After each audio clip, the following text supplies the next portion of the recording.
I'm in a good position now as the coordinator, all right, with an offensive head coach who believes in these things. All right, I think this is important for all of us in this room. Is how are you helping your protection? If you go into the season saying you are going to be in the 6-man drop back in all critical pass situations, and you're never going to help your tackles with a chip or a nudge, you don't have a movement, right, that you're going to be able to take advantage of. And you go into just a drop back world, you're setting your group up for failure, right? And so some coordinators don't want to hear that at all. Some do. But I think a couple things that you can control as a line coach are important. All right. Uh, One, all right, let's talk about the advantage and use of an inline tight end release. Okay. All right. So here's a clip again. This is way back when I was with the Lions. All right. But there's a inside shade, whether it's a 6I, however you talk about it, that's your team. All right. But by just putting the tight end on the line of scrimmage in this pass concept, we've tightened the alignment of the defensive end. All right. And maybe you're coordinated. There are concepts that guy's got to be split out. All right, but there's other concept that some buck can be right on the line of scrimmage. All right, and it can benefit your tackle without taking another protector out, without chipping, without nudging. So that's just a straight up. He lined up tight. The DN chose to line up tighter because of their structure or their coverage. All right, and I was able to get my hands on and quickly crowd set, take advantage of the tight alignment and tackle. Another picture of it. Okay. So that's something. If you're going against a really good pass rusher, all right, and you see that they'll want him to play a inside technique on your tight end, why not work to put your tight end on the ball and more of your pass concepts, all right, to create less space, to give him less of an edge on your tackle. Again, right tackle here. All right, his hands are on him before this guy's able to generate force. All right, work to create your nudge and chip terminology. Make sure you rep it before you need it. All right, your coordinator might not ever ask. So that part of your job is to go in and say, hey, if we want our tight end to nudge out here, what do we call that? All right, it's jet nudge or jet rib or jet whatever.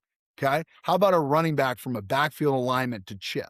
All right, what are the differences? Well, the tight end does not have a protection responsibility in a normal 6-man protection, right? So that is a guaranteed nudge to that nudge side. The running back does still have a protection responsibility in the chip protection. All right. So that's a different set. To me, the tackle cannot anticipate that. That's extra benefit, extra gravy, right? Where the running back can come help your tackle as he releases. And then how do I set accordingly as a tackle to better take advantage of it? And then make sure you rep it. You're going to need it. There's a guy in your conference. Some of you might be thinking about him right now. That's going to be hard as hell to block that guy. And if you go through spring, you don't rep it. You go through training camp, you don't rep it. And the coordinator comes down the hall and says, holy smokes, we're going to have a hard time blocking this dude. We better have a plan for him. Well, shoot, you should have had a plan for him in the offseason. You better have a plan for him in your terminology that your kids are familiar with, to where it's not Wednesday or third down day for you guys and you're going out there, all right, and all of a sudden trying to rep something to stop a really good player, all right, that you should have repped already. Just my thoughts. Okay. All right. So a couple things. What do you call this? All right. So, hey, we're in a 6-man protection. Our running back has normal 6-man protection responsibility, but then he is hunting up the defensive end. All right. What we want is this guy to play thick through our tackle. All right. Okay, we're taking away the upfield rush. Now, we don't need a freeze tag. We'd love the shoulder blade to go through that guy, but not at the cost of knocking him across our tackle space. So I like this, right? There's not a lot of space here.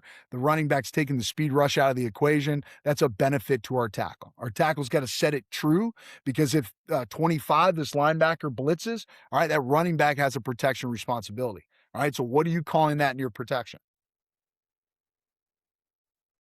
Okay, we're going to motion our tight end back in here on the right.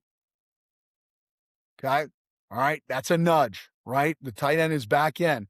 Okay. The tight end is going to nudge or block through the widest rusher. So if the nickel comes, that would be the nickel. All right. If the DN plays up the field, we can do that. The tackle, all right, gets to take advantage of that. He should drag hand more on this 3 technique. Now, this is a quick set protection for us, but the more you can benefit your guard by drag handing that, all right, we can shore up our whole protection by taking advantage of that nudge. All right. Okay. My head coach, Coach Pritchard, came from the Commanders, right? Okay. Bobby Johnson was coaching this line. I was his assistant line coach and worked with him in both Detroit and then assistant line coach in Buffalo. I'm sure he doesn't mind me taking these clips. Okay. All right. But now here we've got a chip from the backfield. All right. And a nudge out from the tight end. Okay. So we're going to have to call that something different. Right? Or we can use two terms. It's up to you. But these are the questions that I think you should be having, the discussions you should be having in the offseason before you need it. All right. So now the short side of the protection, the right side of the protection here, offensive right, gets the advantage of the tight end on the nudge. All right. The left side of the protection has the benefit of the chip from the running back. All right. How do we want to set accordingly? How do we make the protection better for everybody involved? All right. The last one to think about. Well, we use a lot of 5-man protection. All right, cool. Why can't you do this in a 5-man protection? Why can't we line these two skill players up? And let me go to the end zone. It's a running back and a receiver. All right. Everybody's involved in pass protection. We all know that in regards to running routes and making the correct throws in the back end protection. But why can't your ass help if we're going to block for you? All right. Put a receiver in there. And then if we do hit a check down, it's a faster, more explosive target. Right. So we're getting double nudges here in a 5-man protection.